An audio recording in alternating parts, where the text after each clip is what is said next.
कैसा ये इश्क है।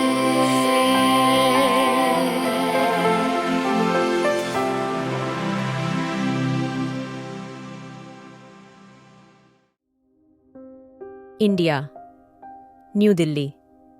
आरोन कियारा को लेकर रूम में आ गया था। कियारा अभी भी डरी हुई थी। उसने आरोन के हाथ को टाइट पकड़ा हुआ था। आरोन धीरे से कियारा के चेहरे को ओ छूते हुए बोला, तुमने उसका चेहरा देखा? कियारा आरोन की बात पे धीरे से बोली, आरोन, वो उसने मुझे पीछे से पकड़ लिया और फिर मुझे पता नहीं चला। कैसे? कियारा की आंखों से आंसू आ गए थे। आरोन ने कियारा को गले से लगा लिया था। कियारा ने आरोन को कस के पकड़ लिया था।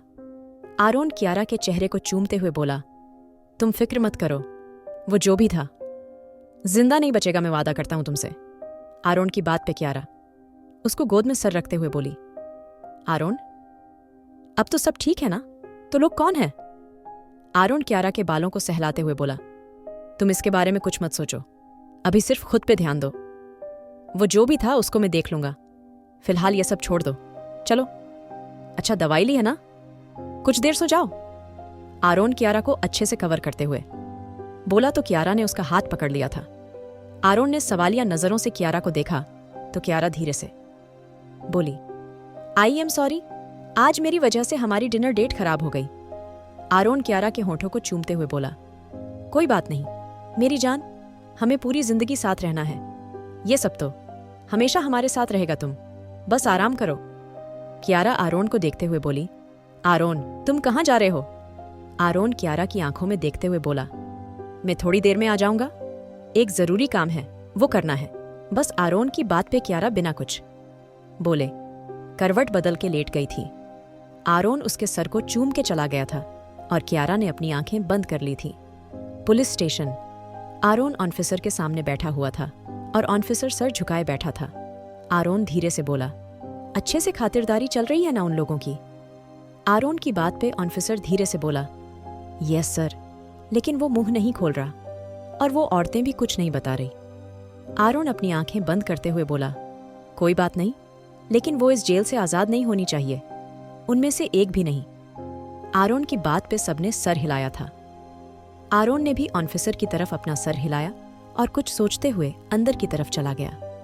सब लोग एक दूसरे की तरफ देखने लगे थे। ऑफिसर धीरे से बोले, अब तो अनय सिंघानिया को भगवान भी नहीं बचा सकता। इतना कह के ऑफिसर भी आरोन के पीछे चला गया था। वहीं अनय एक कोने में बैठा हुआ था। उसके चेहरे पे गुस्से की लकीरें साफ नजर आ रही थीं। तभी शोर की आवाज के अनय ने सर उठा के देखा तो उसके चेहरे पे गुस्से के साथ नफरत भी आ गई थी। अनय आरोन की तरफ देखते हुए बोला, ओह, देखो तो कौन आया है। आरोन वार्नर कैसे आना हुआ? अपनी मौत से मिलने का कुछ ज्यादा इंतजार नहीं है तुम्हें? अनय की बात पे आरोन सामने पड़ी। कुर्सी पे बैठते हुए बोला, किससे मिलने की जल्दी किसको है? ये तो वक्त ही बताएगा, लेकिन तुम्हारी जेल में खातिरदारी अच्छी हो रही है ना? आरोन की बात पे अनय जैसे ही गुस्से से उठा। आरोन हंसते हुए बोला, इतना भी क्या गुस्सा? अरे शांत रहो, गुस्सा करने की तो अभी तुम्हें और वजह मिलेगी। वैसे मेरी बीवी ने एक बार भी तुम्हारे बारे में नहीं पूछा और उसने तुम्हारे लिए तोहफे में गालियां भिजवाई हैं। आरोन की बात पे साइड में खड़े ऑफिसर के चेहरे पे मुस्कान आ गई थी। अनय गुस्से से बोला, वैसे तुम जानते हो, तुम्हारी बीवी आज मेरी बाहों में होती, मेरे साथ होती, लेकिन फिक्र मत करो, तुम खुद ही इतनी बेवकूफ़ों भरी बातें करते हो। वो बेचारी खुद ही तुमसे नफरत करने लगेगी। अनय की बात पर आरोन की मुट्ठी कस गई थी, लेकिन अनय के अपनी जुबान बंद नहीं करी थी। अनय आरोन की आंखों में देखते हुए बोला, जल्दी है मैं तुम्हारी बीवी मेरी बाहों में होगी और मैं इस जेल से आजाद हो जाऊंगा। इतना कह के अनय ने आरोन की तरफ कुछ इशारा करा था। आरोन जो कब से खुद पे कंट्रोल कर रहा था, उसका कंट्रोल खुद से छूट गया था। आरोन ने अनय का मुंह पकड़ के दीवार में दे मारा था। अनय के मुंह से खून आने लगा था। आरोन अनय की गर्दन पकड़ते हुए गुस्से से बोला, अगर तुम्हारी इस गंदी जुबान पे मेरी बीवी का नाम भी आया, तुम्हारी जान ले लूंगा मैं, समझे? अनय, जिसके मुंह से खून आ रहा था, हंसते हुए बोला, अच्छा, क्या बिगाड़ेगा तू? मेरा? उसको तो मेरा होना होगा और मैं भाग जाऊंगा यहां से तेरी आंखों के सामने। आरोन ने अपनी गन निकाल के अनय के सर पे रख दी थी। आरोन गुस्से से बोला, आज ये चूहे बिल्ली का खेल खत्म करता हूं। बहुत शौक है ना तुझे भागने का? चल भाग, कहाँ भागना है, मैं भी यही हूं। आरोन की बात पे ऑफिसर जल्दी से आरोन को रोकते हुए बोले, सर ये आप क्या कर रहे हैं, प्लीज छोड़ दीजिए उसको सर, मेरी बात समझने की कोशिश करिए। आरोन ऑफिसर की आंखों में देखते हुए बोला, इस आदमी को इस हद तक टॉर्चर करो जिससे ये मरने की दुआ मांगे, लेकिन इसको मरने भी मत देना। आरोन की बात पे ऑफिसर धीरे से बोला, ठीक है सर, आप प्लीज चलिए। यहां से आरोन ने एक नजर अनय को देखा और गुस्से से बाहर चला गया। अनय के चेहरे पे गहरी मुस्कान थी। दूसरी तरफ एक अंधेरे कमरे में कुछ लोग बैठे हुए थे। तभी एक आदमी जल्दी से बोला, बॉस वो अब तक नहीं आई, क्या लगता है आएगी? वो आदमी जो कि कुर्सी पे बैठा था मुस्कुरा के बोला, बिल्कुल सही कह रहे हो, तुम भी आएगी, लेकिन इसका जवाब तुम्हारे पास होना चाहिए। बेवकूफ, अगर वो नहीं आई तो उसको इस हद तक टॉर्चर करो, वो यहां आने पे मजबूर हो जाए। उस आदमी ने इतना ही कहा था। तभी तारा पीछे से आते हुए बोली, उसकी कोई जरूरत नहीं है, मैं आ गई हूं तारा की। बात पे चारों लोगों के चेहरे पे गहरी मुस्कान आ गई थी। वो आदमी हंसते गए बोला, वैसे मानना पड़ेगा, काफी समझदार हो, तुम जल्दी ही आ गई। अगर तुम थोड़ी देर और ना आती तो तुम्हारा छोटा सा शहर पूरी तरह से बर्बाद हो जाता। आदमी की बात पर तारा धीरे से बोली, ये रहे तुम्हारे पैसे, अब उन लोगों को आजाद करो जिनको तुम्हें बंदी बनाया है। तारा की बात पे उस आदमी ने किसी को कुछ इशारा करो तो उस आदमी ने फोन करके ऑन ऑर्डर दे दिए थे। तारा धीरे से बोली, ये रहे तुम्हारे पैसे, और अब कभी भी उन लोगों को परेशान मत करना, और मुझे भी नहीं प्लीज। तारा इतना कहकर आगे ही बढ़ी थी जब वो आदमी मुस्कुरा के बोला, इतनी भी क्या जल्दी है तारा, अभी कहाँ जा रही हो, थोड़ा रुक तो जाओ। आदमी की बात पे तारा गुस्से से बोली, मुझे तुम जैसे घटिया आदमी की शक्ल भी नहीं देखनी। तुम कब से मेरे पीछे पड़े हो? मुझे उस आइलैंड पे भेजने वाले भी तुम ही थे, तुमने मेरा जीना मुश्किल कर दिया, अब क्या बचा है? वो आदमी मुस्कुरा के बोला, अरे यार, इतना इमोशनल होने की जरूरत नहीं है, तुमने मुझे पैसे भी से दिए और मैंने तुम्हारे लोगों को आजाद भी कर दिया। अब एक और चीज बाकी है, मुझे तुम्हारी आज की रात चाहिए। उस आदमी की बात पे तारा नफरत से बोली, क्या कहा तुमने? वो आदमी मुस्कुरा के बोला, मुझे तुम्हारी आज की रात चाहिए मैं। और तुम एक बिस्तर पे। तारा की आंखें हैरानी से बड़ी जो गई थी। क्या कह रहा था ये आदमी? उसकी सांसें तेज हो गई थीं। तारा गुस्से से बोली, कितने बुरे हो तुम, मुझे लगा था शायद पैसे लेके तुम सुधार जाओगे, ये सब बकवास नहीं करोगे, लेकिन तुम्हें तो कुछ और चाहिए था। मेरी एक बात अच्छे से अपने उस गंदे दिमाग में बैठा लो, तुम जैसे गंदे और जाहिल इंसान के साथ सोने से अच्छा मैं करना पसंद करूंगी। तारा की बात पे उस आदमी ने तारा को पकड़ के अपने करीब कर लिया था, और उसके ऐसा करते ही आसपास कितने भी लोग थे सब चले गए थे। तारा चीखते हुए बोली, कहाँ जा रहे हो सब? देखो, मेरे साथ कुछ मत करना प्लीज, तुम्हें पैसे मिल गए ना, और क्या चाहिए? तारा की बात पे वो आदमी हंसते हुए बोला, सिर्फ तुम्हारा जिस्म चाहिए। तुम्हारा जिस्म इसके लिए कितना इंतजार करा है, मैंने, तुम जानती भी हो। अभी उस आदमी ने इतना ही कहा था जब पीछे से उसके सर पे किसी ने कुछ मारा था। वो आदमी अचानक नीचे गिर गया था और तारा भी दूसरी तरफ गिर गई थी। तारा ने सर उठाकर देखा तो रूहेल मुस्कुराकर उसको देख रहा था। तारा जल्दी से रूहेल के गले लग गई थी। रूहेल तारा के कान के पास जाकर धीरे से बोला, देख लिया अपने इस यूजलेस दिमाग को चलाने का नतीजा? मैंने कहा था ना, अगर उसको सिर्फ पैसे चाहिए होते तो वो वहीं से भी ले सकता था। रूहेल की बात पे तारा उसके सीने से लगते हुए बोली, आई एम रियली सॉरी। चलो अब यहां से, ये बहुत खतरनाक आदमी है, इसको होश आ जाएगा तो तुम्हें भी मार देगा। तारा की बात पे रूहेल आराम से बोला, रियली इतना खतरनाक है? चलो फिर इसका इंतजार करते हैं। इतना कह के रूहेल वहीं बैठ गया था और तारा उसकी ऐसे देख रही थी जैसे किसी पागल को देख रही हो। थोड़ी देर गुजरी थी, जब उस आदमी को धीरे धीरे होश आने लगा था, तारा जल्दी से बोली, रूहेल प्लीज चलो, वो उठ रहा है। चलो रूहेल। तारा के चिल्लाने पे रूहेल ने उसकी कमर पकड़ के अपने करीब खींच ली थी और उसके होंठ तारा के होंठों से जुड़ चुके थे। क्या रूहेल बचा पाएगा तारा को? क्या चल रहा है अनय के दिमाग में? इंडिया न्यू दिल्ली तारा ने जैसे ही सामने देखा, वो आदमी तारा को घूर रहा था। तारा गुस्से से बोली, रूहेल, मैंने बोला था चलो यहाँ से, लेकिन तुम्हें ये सब बकवास करनी है। तारा सर पकड़ के बैठ गई थी। वहीं वो आदमी गुस्से से रूहेल को देखते हुए बोला, क्या ये सब तुमने किया है? उस आदमी की बात पे रूहेल आराम से बोला, इतना प्यार? अरे, मुझे लगा तू मुझे मार वार के पूछेगा, लेकिन तूने तो बड़े आराम से पूछा है। चल, अगर तूने इतनी अच्छी बात कर ही दी तो तेरे सवाल का जवाब है। मैंने ही तेरा सर फोड़ा था और ये लड़की मेरी है, इसलिए इस पे अपनी गंदी नजरें डालना बंद कर और यहाँ से दफा हो जा। वैसे तो तेरी शक्ल पैसे वाली भी नहीं थी, लेकिन मुझे लगा कुछ पैसों के लिए तेरी तरह क्या औकात दिखानी। इतना कह के रूहेल ने तारा का हाथ पकड़ा और जैसे ही आगे बढ़ा, वो आदमी सामने आते हुए बोला, लगता है तुझे हीरो बनने का ज्यादा शौक है, लेकिन तेरी हीरोगिरी मेरे सामने नहीं चलेगी। लड़की को छोड़ और यहाँ से निकल। इतना कह के जैसे ही उस आदमी ने तारा का हाथ पकड़ना चाहा, अचानक ही रूहेल ने उसने हाथ पे चाकू मार दिया था। उस आदमी की चीखें निकल गई थी। उस आदमी ने गुस्से से तारा को देखा और नफरत से बोला, ये तेरा आशिक है क्या? वाह, मुझे तो बहुत मना कर रही थी और खुद आशिक लेके घूम रही है। उस आदमी ने इतना ही कहा था। जब रूहेल ने उसके मुंह पे जोरदार थप्पड़ दे मारा था, उस आदमी का चेहरा एक तरफ झुक गया था। वहीं वो आदमी बुरी तरह चिल्ला रहा था और उसके चिल्लाने से बाहर से भी सब लोग आ गए थे। रूहेल अब अकेला था। तारा चिल्लाते हुए बोली, रूहेल, चलो यहाँ से चलो, जल्दी। तारा की बात पे रूहेल गुस्से से बोला, बाहर चलो, मैं आता हूँ। रूहेल के चिल्लाने पे भी तारा नहीं गई थी। इस बार रूहेल का दिमाग खराब हो गया था।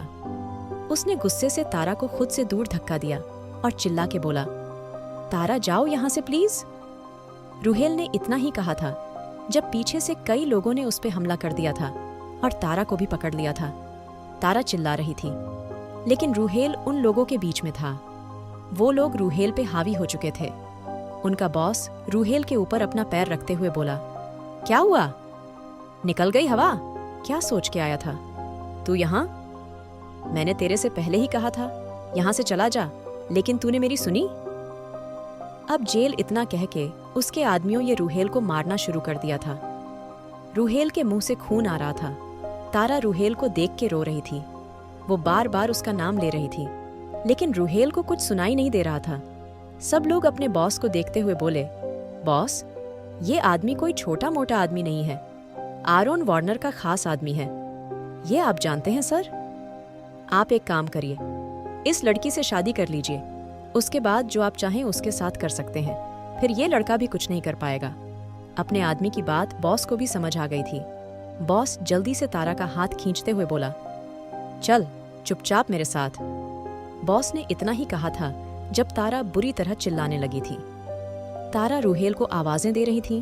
तारा की आवाज पे बॉस गुस्से से बोला, इसके मुंह को बांधो और मुझे यही सिंदूर और मंगलसूत्र लाके दो। ये बाहर जाते ही और चिल्लाएगी। मैं कोई रिस्क नहीं लूंगा।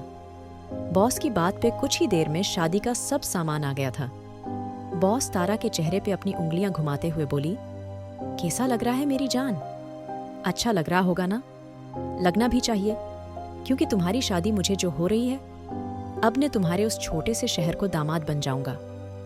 इतना कह के बॉस ने दो आदमियों के हाथ में तारा का हाथ दे दिया था और जैसे ही उसने तारा की मांग में सिंदूर लगाने के लिए हाथ आगे किया, अचानक ही रूहेल में उसके हाथ पे शूट कर दिया था और अगले ही पल साइड में रखा सिंदूर तारा की मांग में भर दिया था।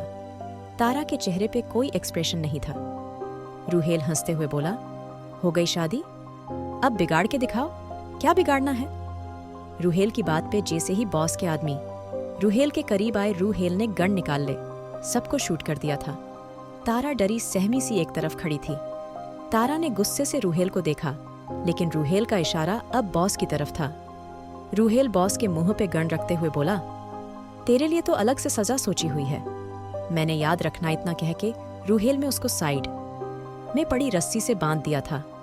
रूहेल तारा का हाथ पकड़ते हुए बोला, चलो चुपचाप, अब तुमसे तो मैं घर जाके बात करूंगा। इतना कह के रूहेल तारा को लेके बाहर आ गया था। लेकिन बाहर आके रूहेल हैरान रह गया था, क्योंकि सारी मीडिया उनके इंतजार में खड़ी थी। रिपोर्टर जल्दी से रूहेल के आगे माइक करते हुए बोला, सर, ये छुप के शादी करना का क्या मतलब है? क्या आपको किसी का डर था? और आपकी वाइफ करती क्या है? क्या ये सब सिर्फ दिखावे के लिए किया गया है या फिर आप सच में इनसे प्यार करते हैं? रिपोर्टर के सवाल पे रूहेल का दिमाग खराब हो रहा था। रूहेल कुछ कहना चाहता था, लेकिन फिलहाल उसने अपने चेहरे पे झूठी मुस्कान सजाई और धीरे से बोला, हम एक दूसरे से बहुत प्यार करते हैं और ये हमने पहले से सोचा था। ऐसे छुप के शादी करके सबको सरप्राइज करेंगे, लेकिन यहाँ तो उल्टा ही हो गया। आप लोगों ने मुझे सरप्राइज कर दिया। खैर, जाने दीजिए। अभी अगर आपकी इजाजत हो तो क्या हम जाएं? इतना कहकर रूहेल तारा को खींच के ले गया था। दूसरी तरफ कियारा की आंख खुली तो रात के 2 बजे थे। कियारा धीरे से बोली, आरोन। कियारा ने इतना ही कहा था जब आरोन उसने सामने कॉफी रखते हुए बोला, ये लो, कॉफी पियो, तुम्हें अच्छी लगेगी। आरोन की बात पे कियारा धीरे से बोली, क्या ये तुमने मेरे लिए बनाई है? कियारा की बात पे आरोन गहरी सांस लेके बोला, अब मैं अपनी बीवी के लिए कॉफी किसी और से बनवाऊंगा। आरोन की बात पे कियारा उसकी गोद में बैठ गई थी। आरोन कियारा के बालों की खुशबू अपने अंदर उतारते हुए बोला, अब कैसा फील कर रही हो? कियारा आरोन के सीने से लगते हुए बोली, आरोन, वो कौन था? मैं इन सब से परेशान हो गई हूँ। आरोन, अब मुझे सुकून की जिंदगी चाहिए, सिर्फ मेरी और तुम्हारी जिंदगी जहां कोई ना हो मैं। और तुम? कियारा की बात पे आरोन उसके बालों को सहलाते हुए बोला, मेरी जान, एकदम सब कुछ कैसे खत्म होगा? मैंने आधी जिंदगी की लगाई है इसमें और मैं एकदम इस काम को कैसे छोड़ दूं? आरोन की बात पे कियारा उसके होंठों को चूमते हुए बोली, आरोन, आई लव यू, मैं तुम्हें खोना नहीं चाहती। कियारा की बात पे आरोन उसको गोद में लेके बालकनी में आ गया था। आरोन कियारा को सामने बैठाते हुए बोला, क्या तुम्हें कॉफी अच्छी नहीं लगी? आरोन की बात पे कियारा धीरे से बोली, तुम ही पिला दो ना, मुझे ठंड लगी है। इतना कह के कियारा ने आरोन की शर्ट में अपने हाथ दे दिए थे। आरोन जल्दी से उछलते हुए बोला, कियारा, कितने ठंडे हाथ हैं तुम्हारे, निकालो बाहर। आरोन की बात पे कियारा ने अपने दोनों पैरों को आरोन के चारों तरफ लपेट लिया था, लेकिन अभी तक उसने अपने हाथ नहीं निकाले थे। कियारा आरोन के सीने पे सर रखते हुए बोली, मुझे ठंड लगी है तो मैं तुम्हारे करीब आऊंगी ना। आरोन कियारा की बात पे उसके चेहरे को चूमते हुए बोला, तो मेरी जान में किसी और तरह से भी तुम्हें गर्मी दे सकता हूं। इतना कह के जैसे ही आरोन ने कियारा की गर्दन में मुंह घुसाया, कियारा जल्दी से उसको धक्का देते हुए बोली, पहले मुझे मेरी कॉफी तो पिलाओ, उसके बाद मेरे पैर भी दबाना। कियारा की बात पे आरोन के चेहरे पे मुस्कान आ गई थी। आरोन और कियारा दोनों फिर से बातें करने लगे थे। वहीं दूसरी तरफ तारा और रूहेल गुस्से से घर में घुस थे। उनके चेहरे पे इस वक्त सिर्फ गुस्सा था। अनाया हो, जो कि बाहर बैठी थी, धीरे से बोली, क्या हुआ है आप लोगों को और ऐसे मुंह को बनाया है? अनाया की बात पे रूहेल ने गुस्से से तारा को देखा था और यही हाल तारा का भी था। क्या होगा अब आगे? कौन है नया दुश्मन जो कर रहा है कियारा को परेशान? जानने के लिए सुनिए the devil's seduction, Innocence Fall. And don't forget to like, share and subscribe.